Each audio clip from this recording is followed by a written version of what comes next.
Amém, amados irmãos e irmãs, Jesus é o nosso Senhor.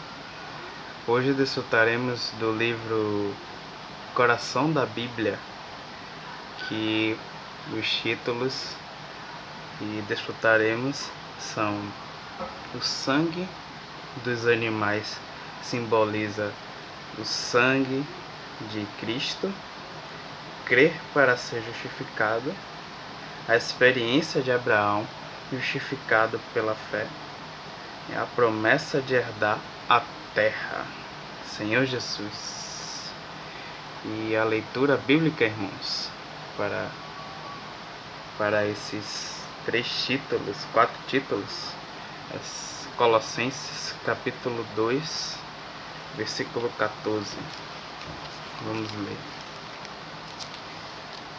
Tendo cancelado o escrito de dívida que era contra nós e que constava de ordenanças, o qual era prejudicial, removeu-o inteiramente, encravando-o na cruz. Senhor Jesus.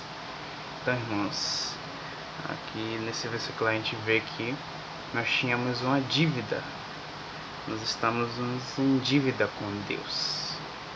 E Jesus Cristo, Ele encravou a nossa dívida ali na cruz, né? Graças a Jesus Cristo. Então, irmãos, o sangue dos animais simboliza o sangue de Cristo. Antigamente, os pecados, né? Para ser perdoados por Deus, ele era exigido um sacrifício de um animal. E nesse sacrifício, ali o sangue desse animal vertido ali, era assim que os pecados eram perdoados. E nesse caso, o pecado ele não era removido, ele apenas era como se fosse colocado por debaixo do tapete. E era assim então a questão do perdão dos pecados, né? No Antigo Testamento. Vamos ver isso aqui em Hebreus capítulo 10. Vamos ler. Capítulo 10, versículo 4.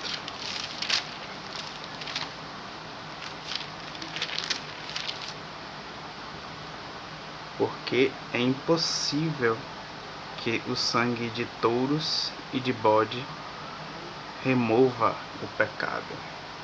Então a gente vê aqui que esse sacrifício, esse sangue de bodes e de touros, né? Eles não tiravam o pecado.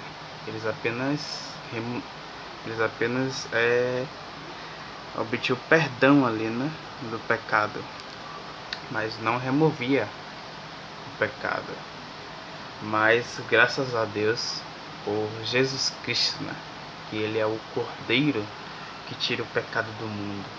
Ó Senhor Jesus. Vamos ver em João capítulo 1, versículo 19.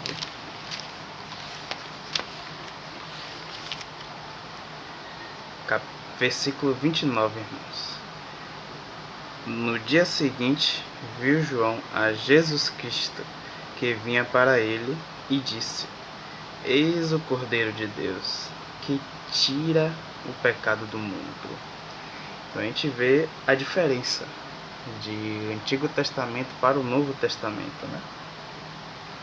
Que o pecado ele não era removido, mas graças a Deus por Jesus Cristo, né, irmãos? E ele simboliza o sangue dos animais de antigamente, né?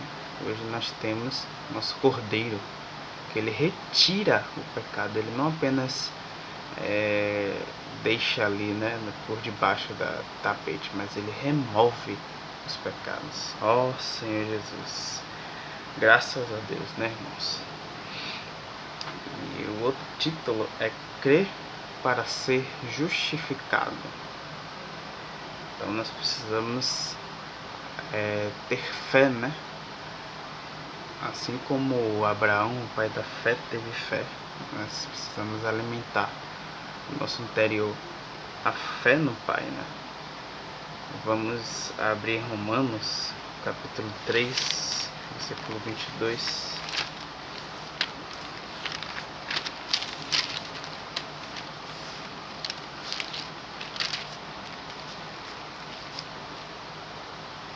Justiça de Deus mediante a fé em Jesus Cristo, para todos e sobre todos os que creem, porque não há distinção. Então, Cristo, ele realizou a obra dele por nós, né? Ele nos aproximou de Deus, porque nós éramos inimigos de Deus. Então, Cristo nos justificou. Então, é por meio dessa fé de Cristo Jesus. Aqui é falado fé em Cristo Jesus, né? Mas a tradução literal do grego é fé de Cristo Jesus. Então não é a nossa fé, né? É a fé de Jesus Cristo que é manifestada em cada um de nós. E é por meio desta fé, irmãos, nós vamos obtendo mais e mais dessa fé, é que nós somos justificados. E o nosso encargo é divulgar essa fé de Cristo Jesus, né? A fé de Jesus Cristo para as pessoas. Nós precisamos ir para todos e divulgar essas boas novas, né?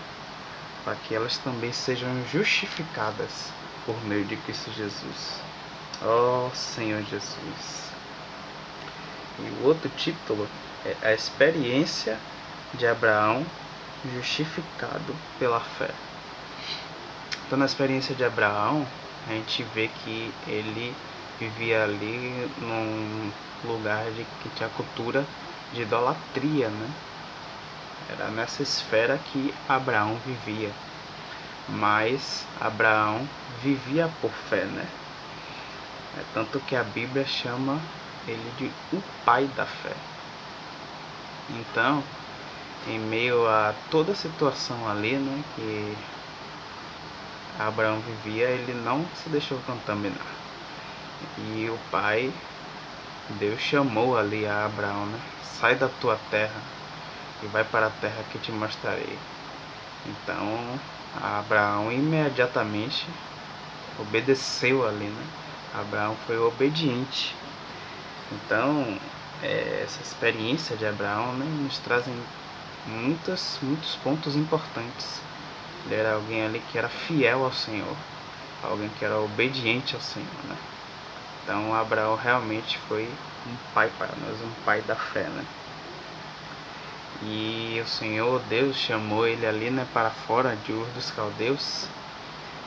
E a gente pode assemelhar à igreja, né? Que eclesia quer dizer a assembleia dos chamados para fora. Então, nós somos chamados para fora, né? Desse mundo, de tudo que pertence a essa terra, né? O Senhor está nos chamando para fora. Possamos tomar essa experiência de Abraão como para nós, né? Abraão ali como o pai da fé, ele acreditava no Senhor, né? Senhor Jesus. E o último título é a promessa de herdar a terra. Então, quando Deus chamou ali Abraão, ele falou: sai da tua terra e vem para a terra que te mostrarei, né? E Abraão, ele foi ali. Então o Senhor fez uma promessa a Abraão de uma terra ali, né, que ele iria herdar. Vamos abrir em Hebreus, capítulo 11, versículo 8.